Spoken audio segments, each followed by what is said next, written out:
This is back for Blood. We're here on the PlayStation 5 Pro. Be sure to like the video.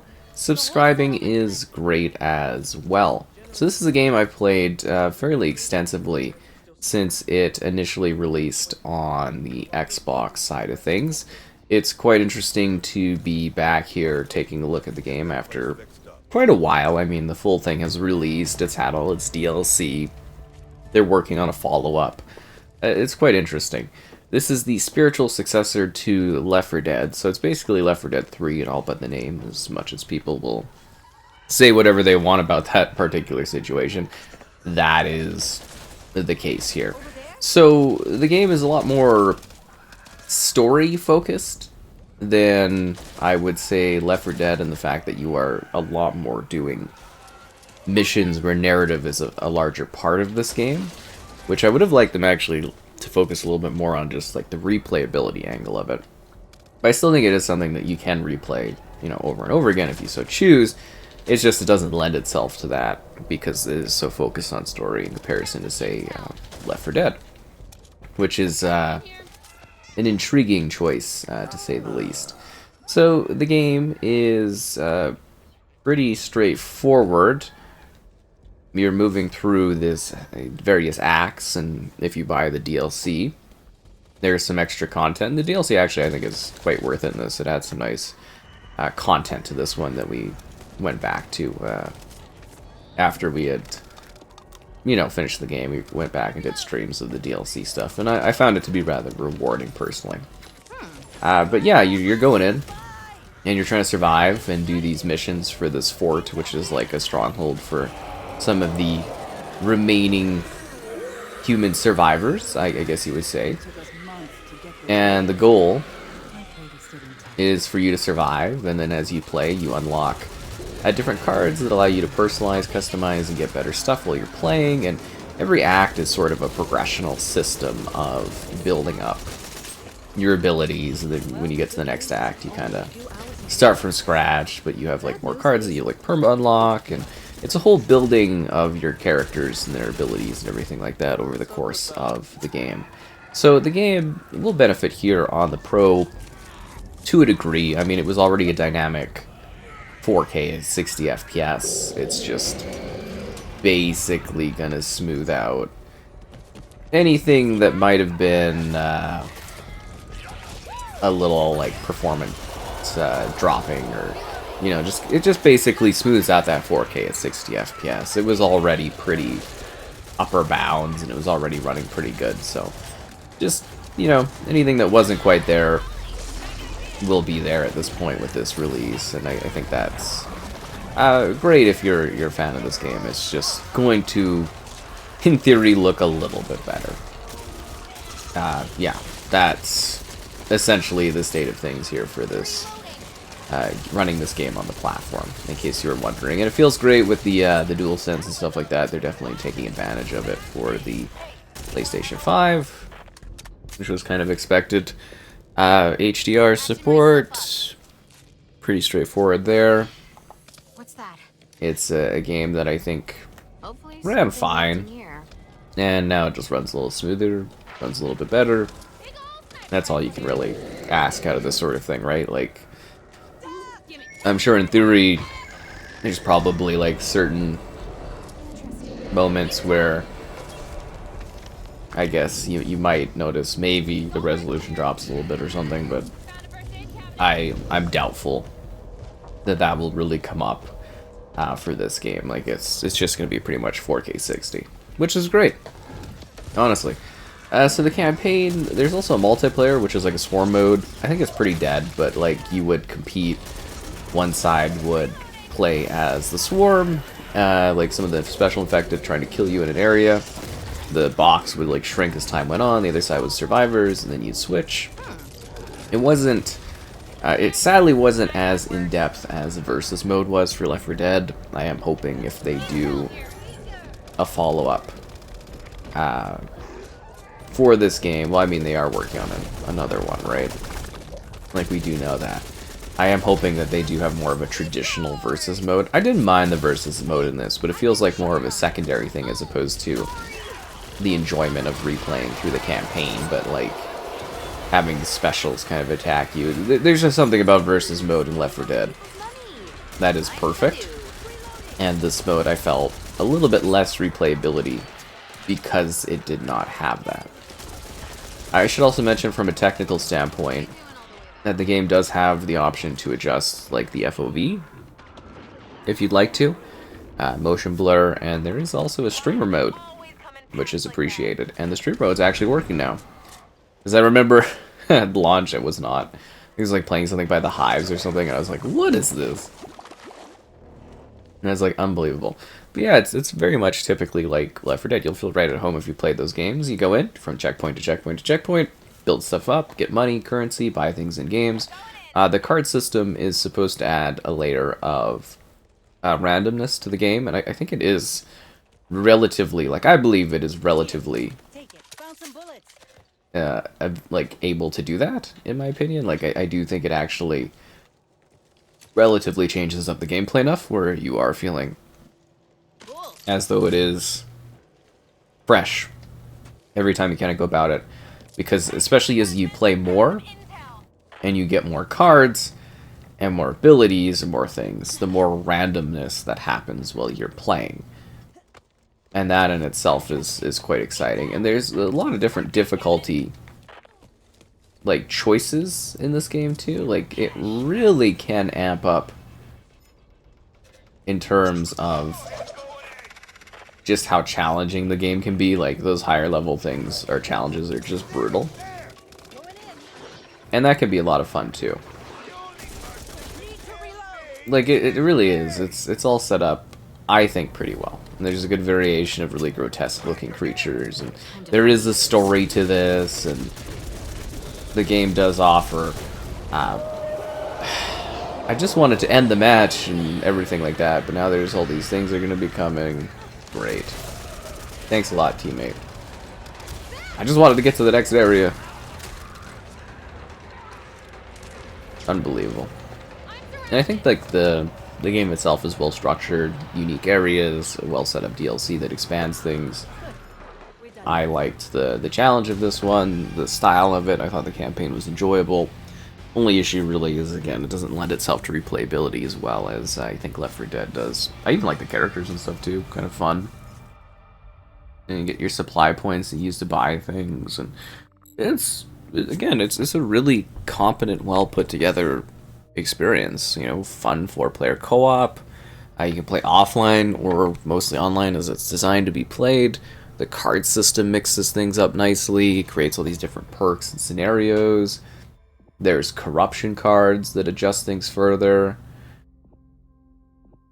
Yeah. It's just like, it's got a good mix of, you know, challenges and randomness that happens to it, and that keeps it a little bit fresh. In theory, I was kind of expecting them to keep building this up. I do find it's a bit odd that they didn't take this further, but I think that is because they are working on sort of a follow-up for this particular thing. And I believe that is kind of what they're going for, is you know, something where they're gonna just build it up into a larger sequel, Back 4 Blood 2, right? So I really, yeah, I don't really have any issues with this one. I think it's really well put together, personally, in terms of style and gameplay and enjoyment.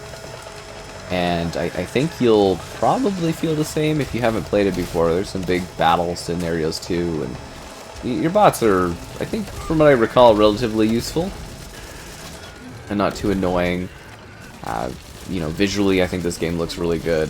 Great level of detail. The creatures, grotesque, unsettling. The environment looks really good. You get a variety of like day sequences, night sequences, inside buildings, outside. They keep you moving around. Like, there really is a good level of variation in what you're doing and where you're going. And the creatures you have to face off against in the process, and then the challenges you do too. There's a lot of different challenging scenarios that pop up, and I think they've kind of expanded upon that too, in terms of what you're doing. It's almost a bit of a shame that the... I guess you would say, oh, that is beautiful. That the multiplayer didn't really make it as much, but to me it makes a lot of sense that the multiplayer wasn't as kind of hot as sort of expected. Like, I mean, I don't know, when I think of the multiplayer in this type of game, I really do think of something that is based around... Why is our teammate all the way back there? I think of something where you are battling each other, and I do hope that they've, I guess, really learned lessons from Back 4 Blood 1 and really can expand the scope of that for the sequel, because I think the potential to really do some cool stuff with this universe and that is certainly there. There's lots of fun little lore things too, like you could read the maps in the backdrop and be like, where did it originate? I think it's like Montreal or something, like Canada's where it originated from, and that idea is sort of funny, and it seems like to me something that is so ripe to be done more with. And that's what I was saying, as I'm imagining with the cards and stuff like that. Like theoretically over time you could just keep adding cards and keep expanding it and just adding content. And you've got yourself like a pretty solid live service thing. Like Left 4 Dead 2 is still insanely hot today. And that's been, you know, like, it's the mods that keep that one fresh, honestly, on, like, PC and that. But theoretically, all you had to do was keep, like, drip feeding in content for Left 4 Dead, and even then that game would probably be even larger today. Like, I mean, it is larger today, but I think you get what I'm saying, where it could very well be, like, a steady in the zeitgeist of everything, even nowadays. Just by having had that little bit of extra support and a little bit more content. That's why I do find it bizarre. But I think it was also like a publishing thing where they, you know, they got bought out, the company, and it was like Warner was like publishing this one as far as kind of getting it out there physically. Yeah, they Warner published this, and then Turtle Rock got bought by Tencent, and I'm sure they're doing a sequel so that they have like full publishing ownership and everything like that, and then they don't have to deal with any sort of licensing stuff. Or at least that's my assumption. It could be, you know, more publishing by the same company. It's hard to say, but just theorizing. But anyways, Back 4 Blood 2 should be coming down the road. I don't exactly know when. I think they've been working on it for a bit now, and I don't know how ambitious these games are, but I would say it should be eventually coming here, which is exciting. Like, I think this looks really clean and crisp and everything like that. All the zombies going everywhere is nice.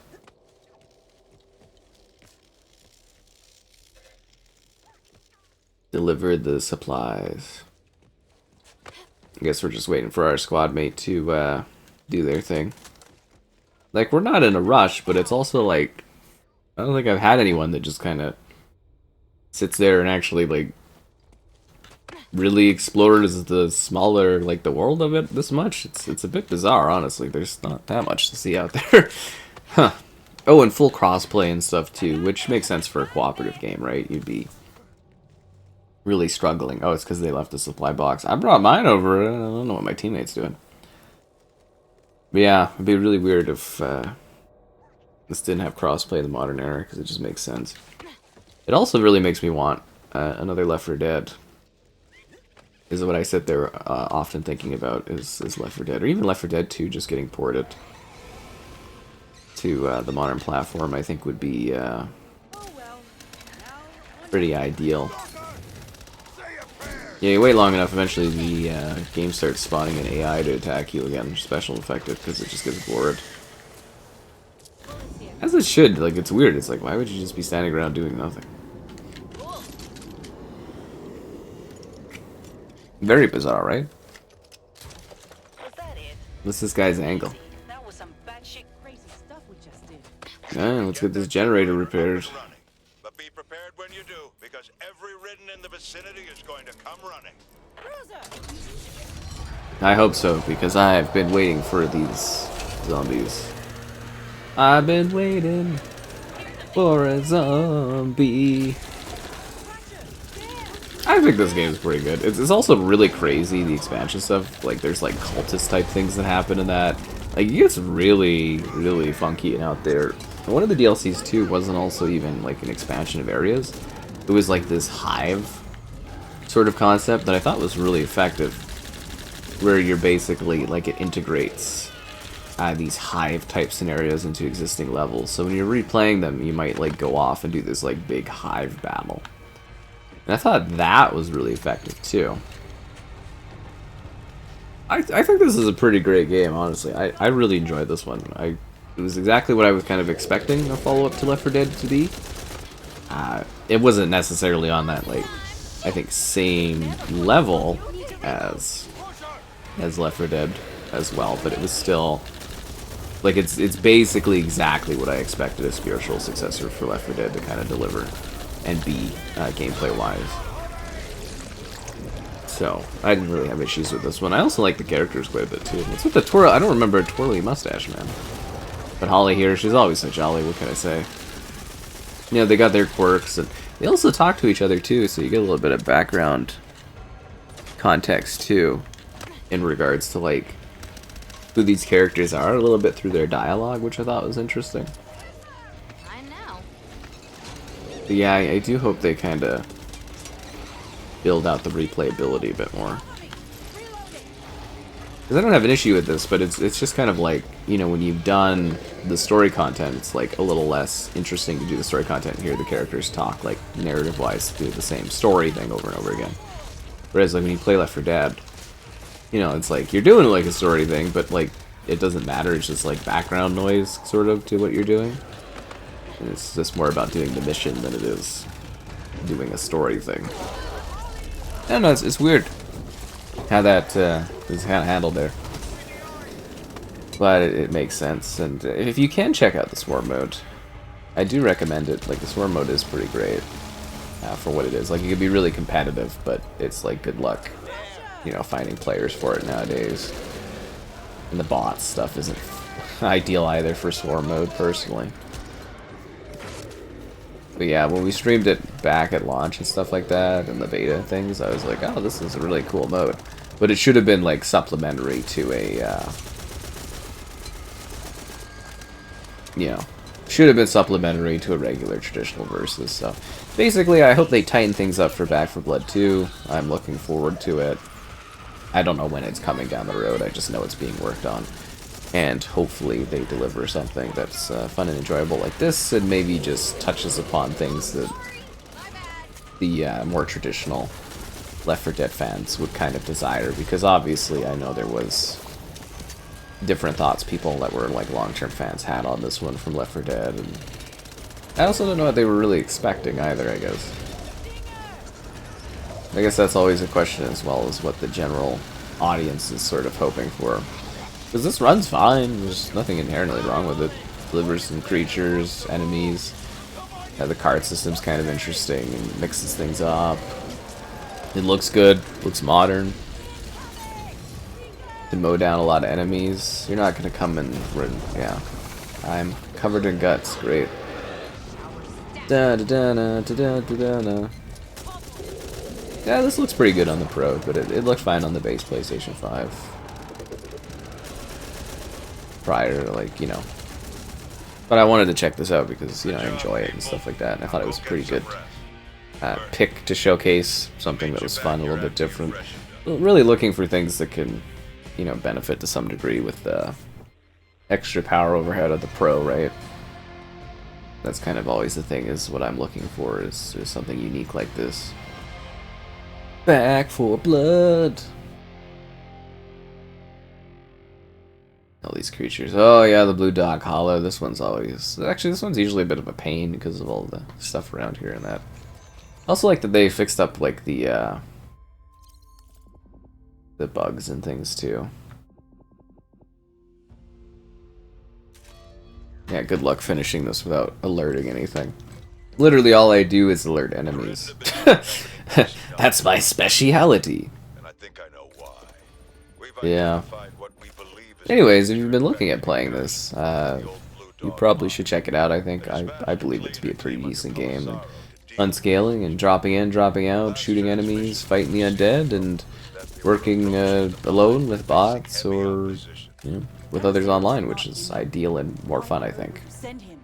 Because I needed someone that followed orders. You wanted a yes man.